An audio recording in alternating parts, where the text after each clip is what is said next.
So then now, thank you for giving my brain and my emotions a little bit of a break, because now I wanted to dive into the depth, because something that you said when you said you can't swim, and then when you said if you fall off the boat, it doesn't matter if you're Michael Phelps, and then I went, before these events, especially the rows, you must contemplate death, do you? I know that sounds really heavy, but do you? You must, because there's a chance out there, like if you get some massive storms, you're by yourself, you're rowing. Correct me if I'm wrong. You don't have an engine where you can just start the engine and get away from some intense weather. Did you have a moment prior to going where you went, hey, this is pretty serious? There is, and I don't know if there's statistics on the people who've rowed across the Atlantic, but let's just say the statistics are 3% of everybody that attempts this doesn't make it and dies. That's being very black and white. Is there that out there? And then did you contemplate death? And then the next layer on that is, what did you do the night before you left?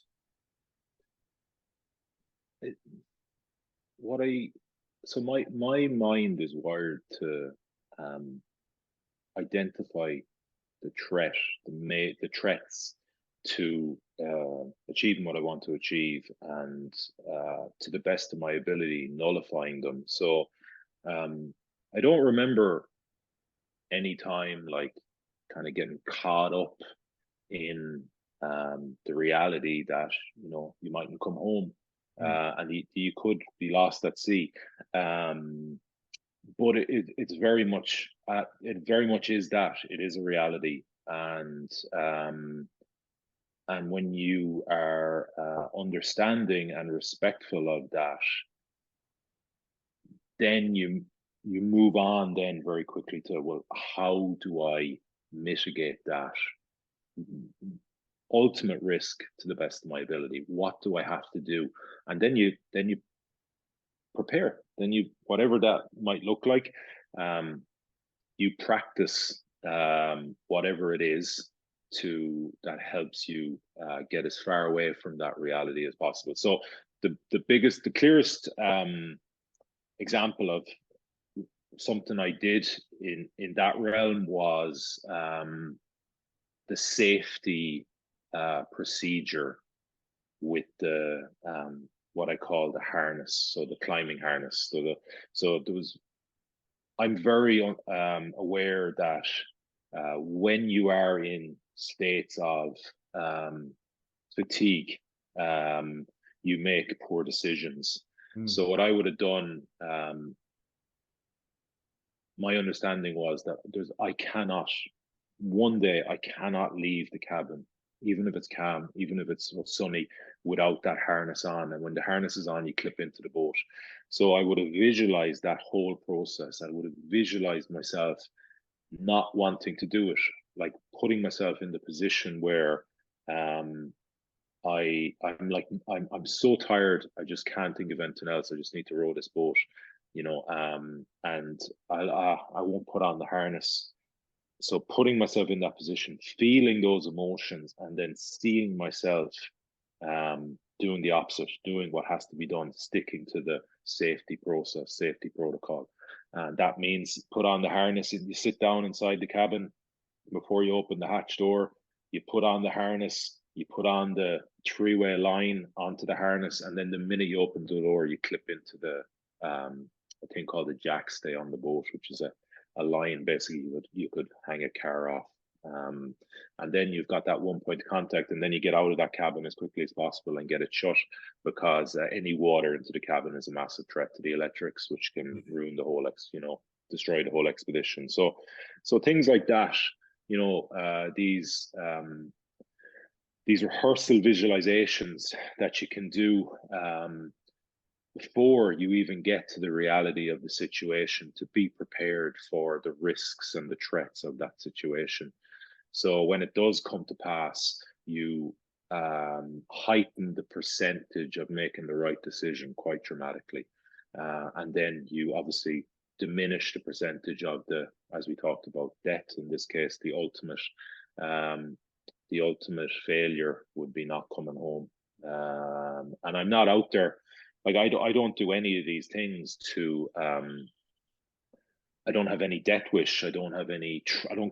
It's not for the thrill of trying to avoid death. It's quite the opposite. It's to milk life for as much as it possibly can give me. To aggressively attack life and try and live the best experience I possibly can while I have the time to do it. So yeah, I'm not interested in dicing with death in any way, you know. So that's why I put so much time into preparing, um, physically, mentally, technically, emotionally, to succeed.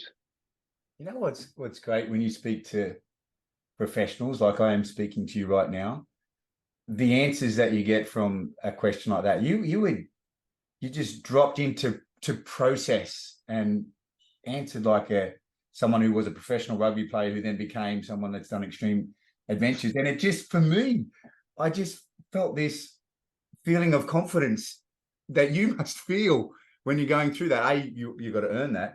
But that was an amazing answer to that question, mate. And you know, at first at first I thought maybe it is the way that you've trained yourself not to say the word death, because you said, you know, don't come home, and you know that, and then you Yeah. use that as, so you used another euphemism for death, and you said that would be the ultimate defeat. But at the end, you did say death. But is there within your own psychology, not to, or is this just me thinking too much? Or is there within your own psychology not to even mention the word death? It's just don't come home. The finality of that word, do you omit that from your dialogue, or am I just being silly?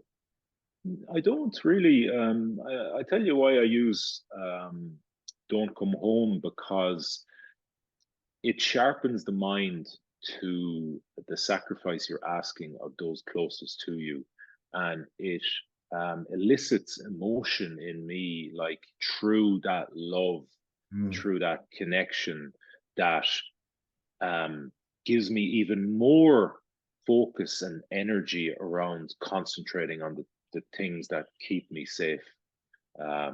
So yeah, I have no problem. Like I contemplate death all the time. Like not all the time, but it's not something it's something I'm very aware of. I walk around I operate out of a space that I know the clock's ticking, like it is, and it's ticking fast. And it's coming at some point, and I want to be in a place where when that happens, I said, you know, fucking what? You tried your heart out and you gave it your best shot, and you didn't leave anything, you know, you didn't leave any stone unturned and tried to get the most out of your life and your potential as a human. And thinking about death gives great direction around that, or leads to great direction within your life in what you want to do.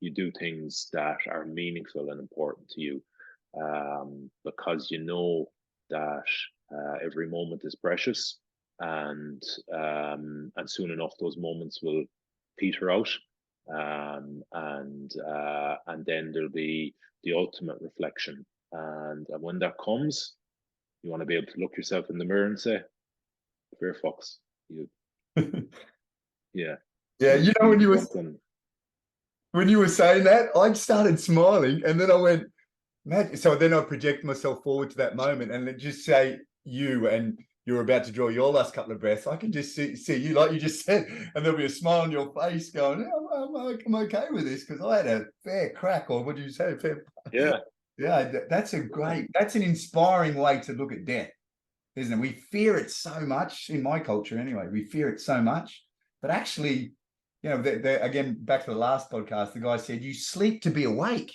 Andrew. You sleep so you can truly be awake." And in that context, we could say that, you know, you acknowledge death so that you live like you the can live, way that you're yeah, living, an inspiring life. yeah, yeah. I So, mean, sorry, it's go. coming, right? I was Yeah. just going to to top off your point, like, um, there's we see it every fucking day. Life is fucking cruel. You don't have to look too far to have some horror story thrown in your face. And I don't know. that could be coming for me tomorrow, a week from now, a month from now.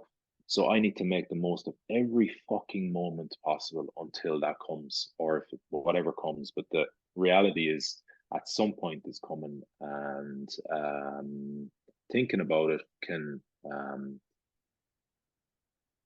firstly give me great clarity on what's important to me, and secondly give me great direction in going about fulfilling those meaningful roles and actions that I want to take. So yeah, there's nothing wrong with thinking. Actually, it's a great thing to think about. Yeah.